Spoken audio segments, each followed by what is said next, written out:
요한복음 6장 1절로 15절의 말씀, 현실이 아닌 믿음으로 계산하기의 제목으로 함께 은혜를 나누기 원합니다. 오병이어의 말씀이에요. 하나님, 오늘도 귀한 은혜의 날 주셨습니다. 또 귀한 은혜의 말씀도 주셨습니다. 이 말씀을 통해서 우리의 믿음을 다시 돌아보게 인도하시고 오직 하나님 바라보는, 정말 하나님 앞에 영광 올려드리는 우리 삶이 될 수 있도록 축복하여 주시옵소서. 부족한 영광 감춰주시고 하나님의 영광만이 드러나게 인도하여 주시옵소서. 예수님의 이름으로 기도합니다. 아멘. 할렐루야. 오늘도 말씀 앞에 나오신 여러분 주님의 이름으로 환영합니다. 이 시간 우리가 예배할 때 하늘로부터 임하는 은혜와 축복이 우리의 삶 가운데 가득하기를 또한 축원합니다. 아멘. 오늘 말씀을 시작하면서 한 이야기를 하나 나눕니다. 한 보석상이 있었어요. 이 보석상이 비즈니스를 하는데 경기가 좋았을 때는 사람들이 금, 은, 보석을 많이 샀어요. 너무 좋았죠. 근데 늘 좋은 날만 있는가 경기가 또 안 좋아지기 시작한 때가 있는 거예요. 그러니까 사람들이 그때는 너무 비싸니까 보석을 사지 않게 되는 거예요.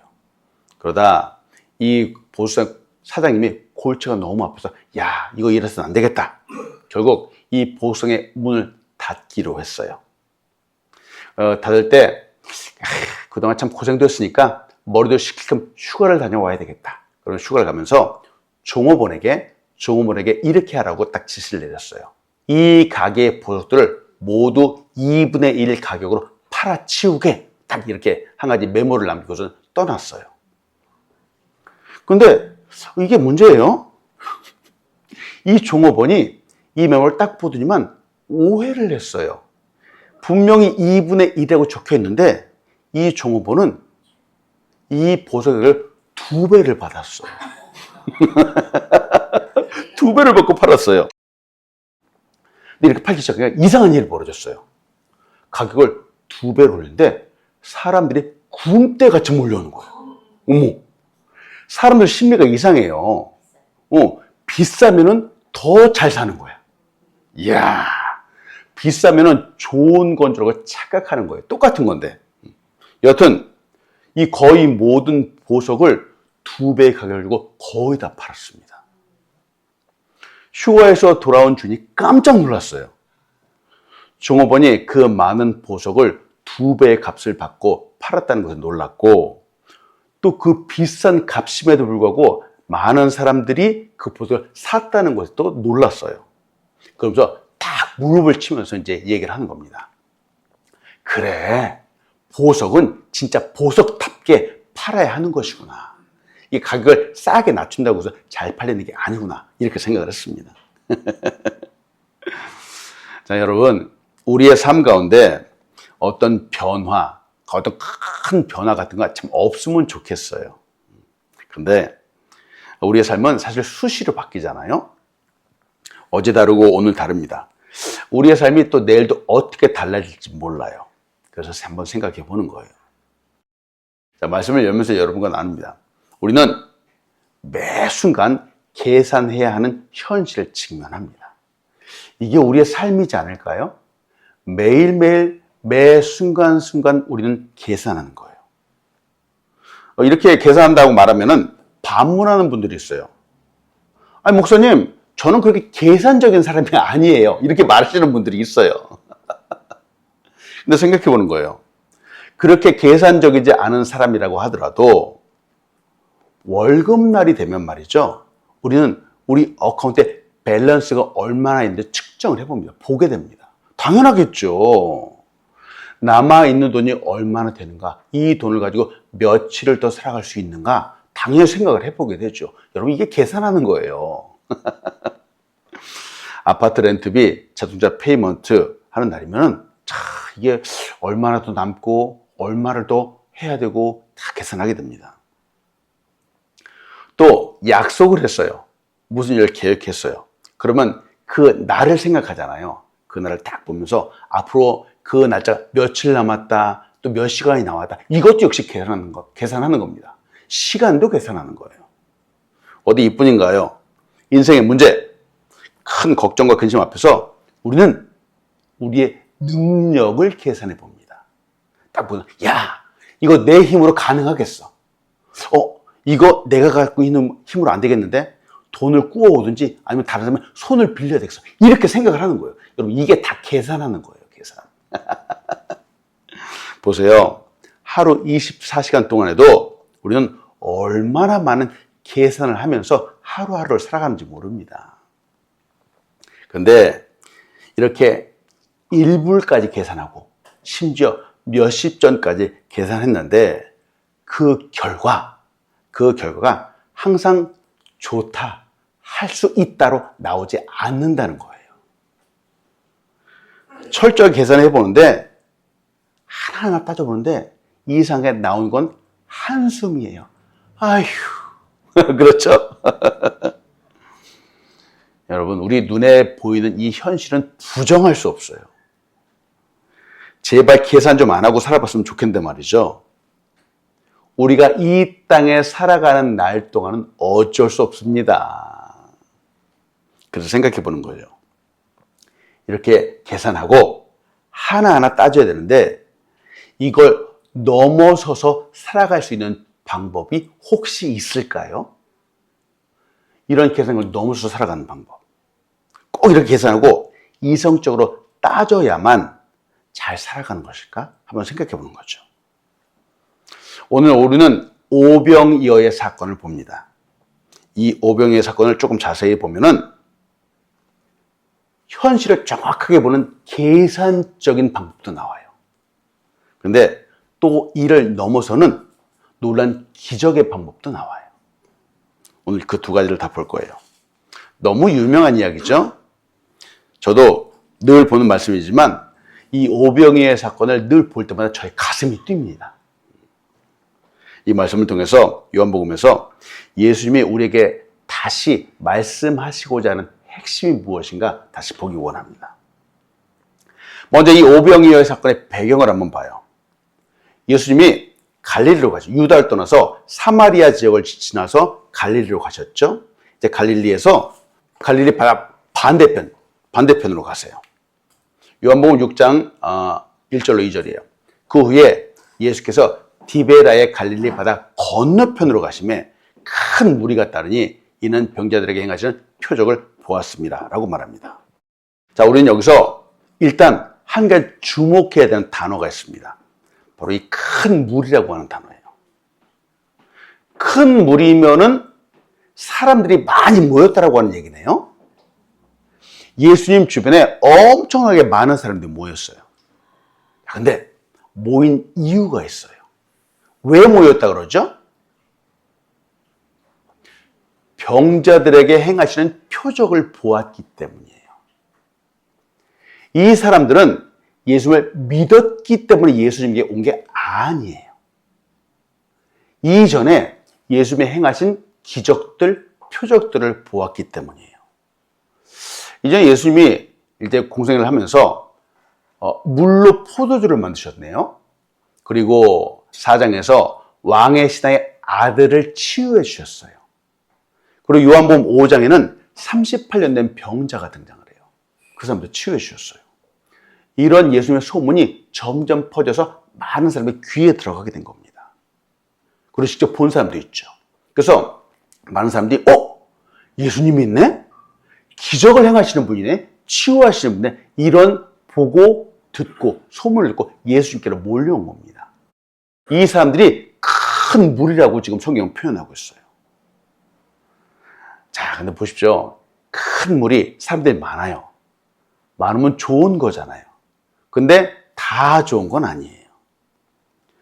나중에는, 여러분 성경 보세요. 아직 나중에는 예수님이 십자가에 못 박히실 때, 그때도 큰 무리의 사람들이 예수님을 향해서 십자가에 못 박으라고 소리를 쳤어요. 그때도 큰 무리의 사람들, 많은 사람들이 예수님을 십자가에 못 박았어요. 보세요. 사람이 많다고 무조건 좋은 건 아닌 것 같아요. 사람들은 상황에 따라서 이리 가기도 하고 저리 가기도 합니다. 그래서 중요한 것은 나는 왜 거기에 있는가라고 생각하는 것이 중요해요. 여러분 질문합니다. 우리가 지금 이 자리에 있는 이유는 무엇인지요? 예수님을 사랑하기 때문이에요. 그래서 예배하기 때문에 있는 거예요. 교회를 사랑하기 때문에 지금 우리가 이 자리에 있는 겁니다. 우리가 어디에서 무엇을 하든지 목적을 분명하게 해야 됩니다. 사람들이 다 이리 흔들 저리 흔들 그러면 안 되는 거예요. 우리가 교회에 있는 이유는 누군가를 위해서도 아니고 나 자신을 위해서도 아니에요. 내가 열심을 위해서 있는 것도 아니에요. 예수님 때문에 있는 겁니다. 자, 일단 사람들이 많이 모였어요. 사람들이 많이 모여 있다는 이 상황을 우리는 여기서 조금 더 생각해야 돼요. 사람들이 많이 있기 때문에 여기에서 어떤 문제도 발생할 수 있고요. 어떤 기적도 발생할 수 있어요. 요한복음 6장 4절 5절이에요. 마침 유대인의 명절인 유월절이 가까운지라 예수께서 눈을 들어 큰 무리가 자기에게로 오는 것을 보시고 빌립에게 이르시되 우리가 어디서 떡을 사서 이 사람들 먹이겠느냐 하시니 라고 말합니다. 자, 이 많은 사람들이 있는데 이 사람들이 먹어야 해요. 당시에는 지금처럼 음식점이 있거나 쉽게 음식을 구할 수 있는 그런 환경이 아니었어요. 더구나 사람들도 남자들만 5,000명이에요. 성경 카운트할 때 남자들을 주로 카운트했습니다. 그러니까 남자들 옆에 여자들도 있겠죠. 어린아이도 있고 노인들도 있었을 거예요. 그러니까 예수님께로 온 사람들을 대략 2만 명이라고 추정을 합니다. 그런데 왜 예수님은 이 12명의 제자들에서 꼭 빌립에게 물어보셨을까? 다른 제자들도 있었잖아요. 많은 사람들이 모여있는데 빌립에게 어디서 떡을 사서 이 사람을 먹이겠냐고 질문이 시작이 돼요. 자, 이제 기적이 나타나기 위한 배경이 지금 시작되는 거예요. 왜 하필이면 빌립일까? 다른 제자들도 있는데 말이죠.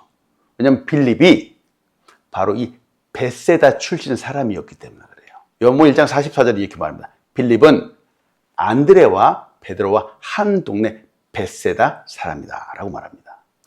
지금 예수님이 쭉 갈릴리 건너편으로 가셨는데 이 자체, 그 지역 자체가 지금 벳세다 지역이에요. 지도를 잠깐 봅니다.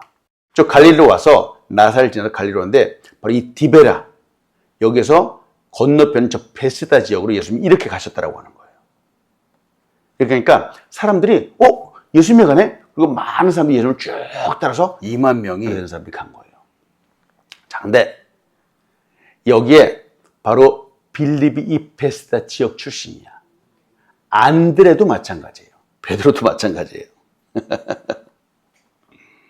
근데 유독 빌립에게 물어보시는 거예요.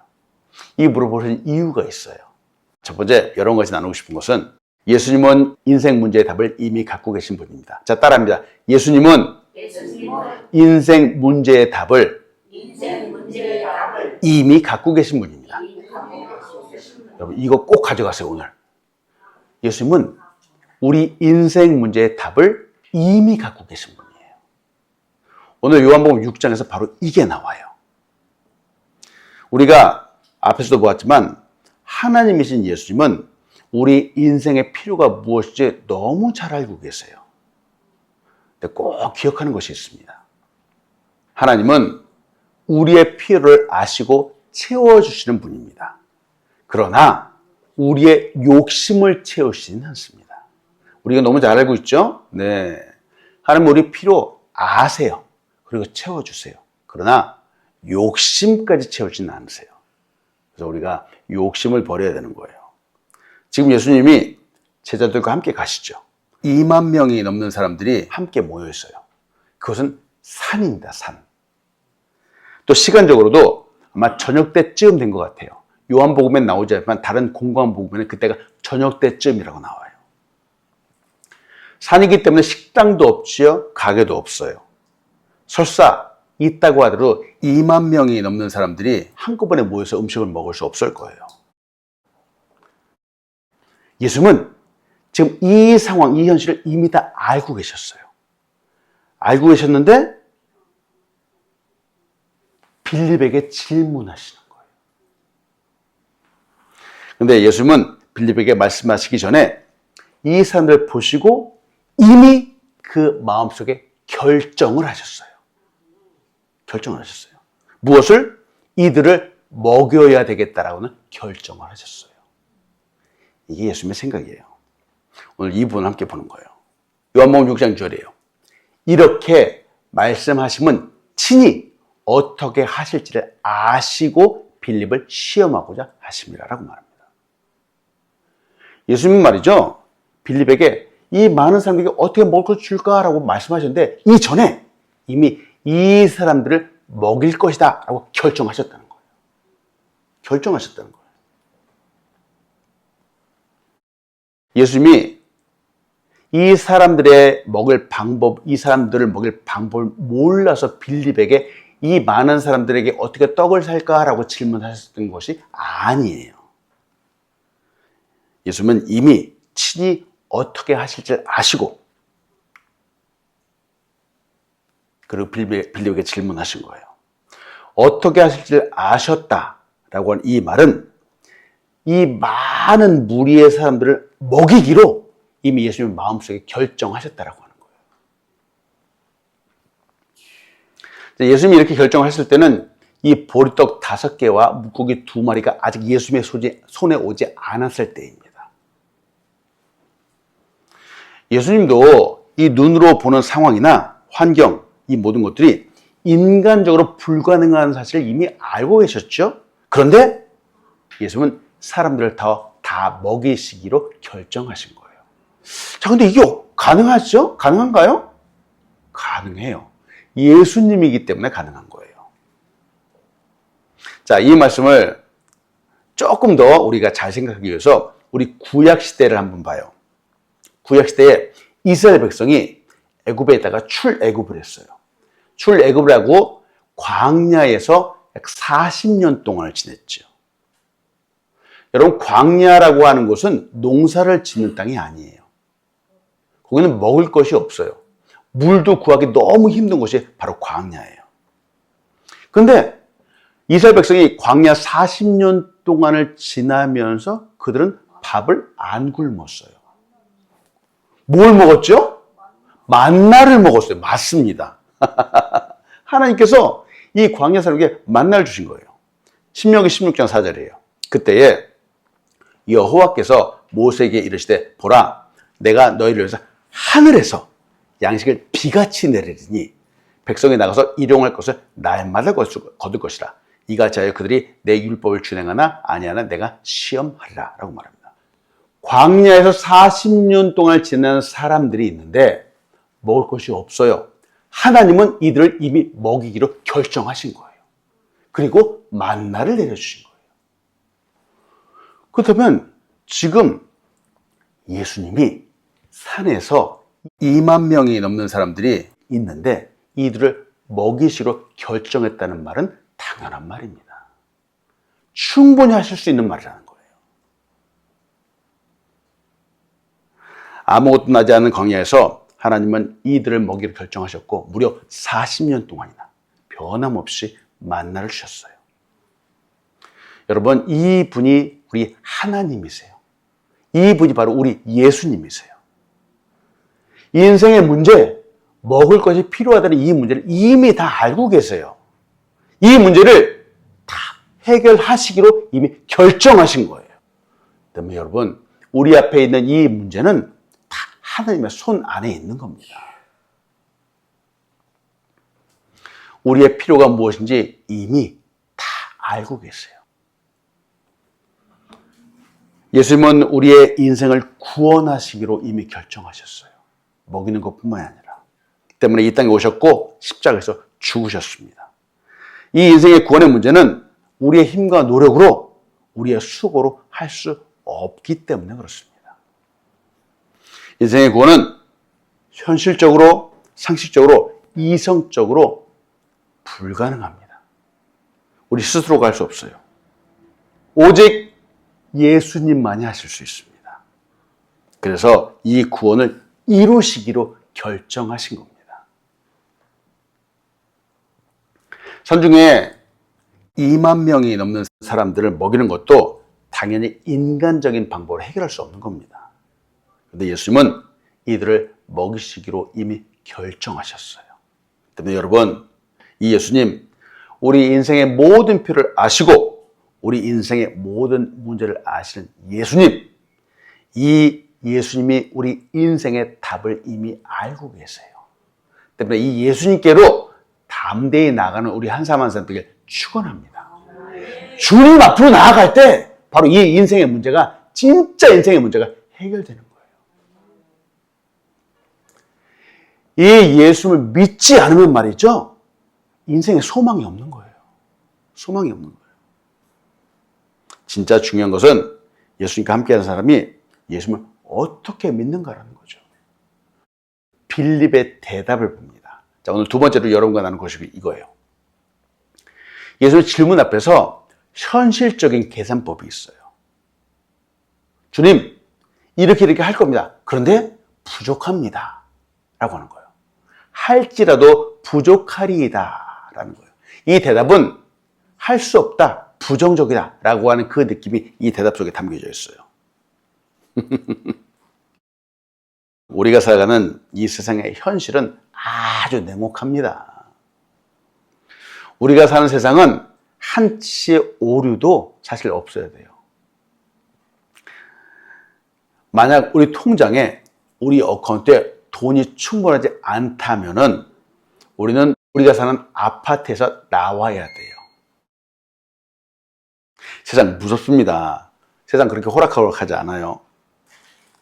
진짜 무엇을 하기 위해서는 하나하나 다 따져보아야 되죠. 그래야 부족함도 없고 실수도 하지 않겠죠. 근데 이렇게 하나하나 따져보는 사람, 바로 이런 사람이 빌립이에요. 빌립이 바로 그와 같은 성격을 갖고 있어요. 빌립은 예수님의 질문을 딱 듣자마자 이 머릿속으로 탁탁탁탁 계산하는 거야. 계산 딱 대답하는 거예요. 아주 정확하게 말이죠. 요한복음 6장 7절이에요.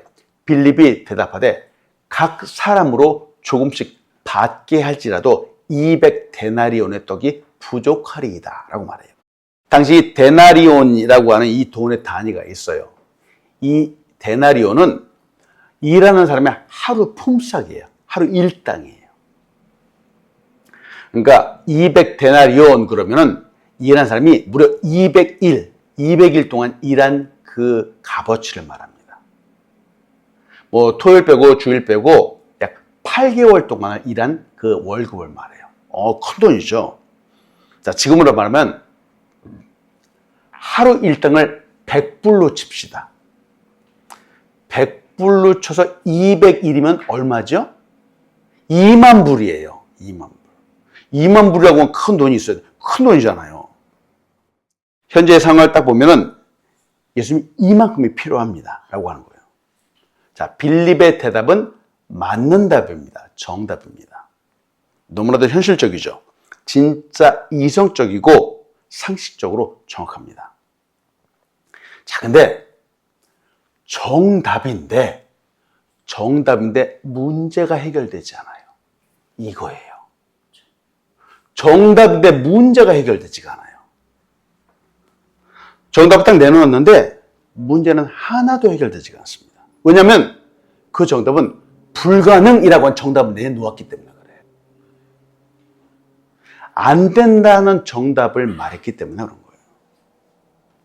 많은 무리의 사람들을 보고 예수님, 상황도 안 되고요, 여건도 안 되고요, 현실도 안 됩니다. 결국은 먹을 수 없습니다 라고 하는 정답을 내놨어요. 인간적인 정답을 내놨어요. 그러니 안 되는 거예요. 해결될 수가 없는 거예요. 여러분, 이런 방법이 지금 우리가 사는 세상의 해결 방법입니다. 현실적으로 맞는 답을 주는 것 같지만 정작 우리의 진짜 문제는 해결되지 않는 거예요. 이 모습을 보면서 우리의 모습을 한번 들여다보면 좋겠어요. 우리는 어떤지요? 우리도 삶에 많은 걱정과 근심과 염려와 불안이 있습니다. 때로는 해결해야 되는 문제가 산더미 같아요. 이때 우리는 빌립처럼 이것저것 하나하나 따지는 거야. 아, 그래, 이거 이렇게 해결하고, 이거 이렇게 해결하고, 이건 1불 더 하고, 막 이렇게 하나 다 해결하는 거예요. 너무나 현실적으로 반응하는 거죠. 이게 우리 빌립과 같은 모습 아닌가요? 우리 믿는 사람이라고 하는데 너무나도 내 머릿속에는 1불짜리 하나하나를 다 따져가고 계산하고 그래서 이거는 가능하고 저건 불가능하고 막 이렇게 계산하는 거 말이죠. 이건 바른 모습이라고 말할 수 없는 거예요. 믿음의 모습이라고 말할 수 없는 거예요. 그래서 우리가 생각해 보는 거죠. 진짜 믿음의 사람들은 좀 다르게 생각해야 됩니다. 세 번째, 믿음의 계산법이 있는 거예요. 현실적인 계산법이 있는 반면 믿음의 계산법이 있는 거예요. 믿음의 계산법은 여기 가지고 있나이다 하고 주님 앞으로 내놓는 거예요. 이게 믿음의 계산법이에요. 세상에 많은 사람들이 돈, 물질을 움켜잡고 또 하나 따져가지만 그렇게 따졌는데 이상하게 잘 살아가지 못하는 거예요. 늘 부족한 거예요. 그런데 우리 주변은 말이죠. 이상하게 계산적이지 않아요. 나누고 베푸는데 이상하게 풍성하게 사는 사람들이 많습니다. 저는 우리가 그렇게 살기를 소원합니다. 아멘. 왜 그런 사람들이 그렇게 살지? 바로 이 믿음의 계산법대로 살기 때문에 그런 거예요. 빌립 말고 갑자기 다른 제자 안드레가 등장을 하죠. 이 안드레도 똑같이 베세다 출신이에요. 요한복음 6장 8절 9절입니다. 제자 중 하나 곧 시몬 베드로의 형제 안드레가 예수께 여짜오되 여기 한 아이가 있어 보리떡 5개와 물고기 2마리 가지고 있나이다. 그러나 그것이 이 많은 사람은 어떻게 되겠사옵나이까? 라고 말합니다. 일단 안드레는 너무 계산적이지 않은 사람이에요. 현실을 딱 보고 현실에 알맞는 답을 하려고 하지 않는 사람이에요. 안드레는 한 아이에게 떡 5개와 물고기 2마리를 받았는데 이 받은 상황을 예수님께로 가져가는데 어떻게 가져가냐? 마치 어린 아이처럼 순수하게 가져가는 거예요. 이 부분을 같이 보기 원한다는 거예요. 자, 떡 5개, 물고기 2마리가 있는데 안드레가 그걸 딱 보고 만약에 빌립처럼 생각을 했다면 떡 5개, 물고기 2마리? 아이고, 이거 누구 코에 붙여? 이렇게 생각하지 않았겠어요? 택도 없어. 그런데 안드레는 그런 반응을 보인 게 아니에요. 이걸 딱 받고 너무 기쁜 마음으로 순수하게 예수님께로 가서 얘기를 했다는 거예요. 바로 이 부분을 우리가 가져야 된다는 거예요. 안드레는 기쁘고 즐거운 마음으로 그를 주님 앞으로 가지고 나왔습니다. 나올 때 아이처럼 순수한 믿음을 갖고 나왔어요. 주님, 여기 한 아이가 있는데 떡 5개고 물고기 2마리가 있어요.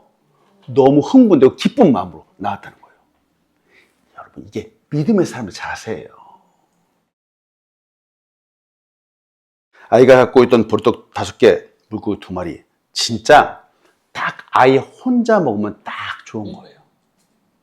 이 아이도 그거를 자기가 먹지 않고 내놓았어요. 어쩌면 굶을 수도 있는 상황이었잖아요. 근데 안드레는 기쁜 마음으로 주님 앞으로 가져갔다라고 하는 겁니다. 예수님은 이 작은 헌신을 통해서 놀라운 기적을 만드셨어요. 이 아이의 모습, 안드레의 모습을 보면서 우리 역시 우리 자신을 돌아볼 수 있어야 됩니다. 우리는 우리가 갖고 있는 시간도 주님 앞에 기쁘게 드리는가? 우리는 우리가 갖고 있는 이 물질도 주님 앞에 기쁘게 드리는가? 우리는 우리가 갖고 있는 능력도 주님 앞에 기쁘게 드리는 사람인가? 바로 이걸 생각해 봐야 되는 거예요. 빌립처럼 다 계산하면서 이 시간은 내가 쓸 수 없어. 이 돈은 내가 딴 데 쓰려고 꽁쳐놓은 거야. 안 돼. 이러는 거 아니냐는 거죠. 여러분, 이게 내 손에 있잖아요. 그러면 나 혼자는 잘 먹고 잘 쓸 수 있어요. 근데 이게 주님의 손에 가잖아요. 그러면 우리 모두가 잘 쓸 수 있고 잘 먹을 수 있는 거예요. 이게 기적이라고 하는 거예요. 이게 오병이어의 진짜 기적인 거예요. 이게 믿음의 계산법입니다. 기적은 내가 일으키는 것이 아니라 예수님이 일으키는 거예요. 저도 옛날에는 오병이어를 볼 때마다 야, 오병이어 놀라운 기적이 나타났구나 라고 기적에만 저의 포커스를 했었어요. 근데 진짜 중요한 것은 기적이 아니에요.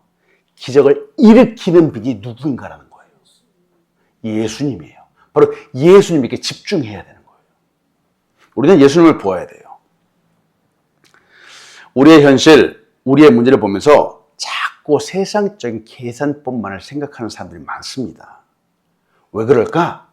예수님이 보이지 않고 기적만 보고 있기 때문에 그런 거예요.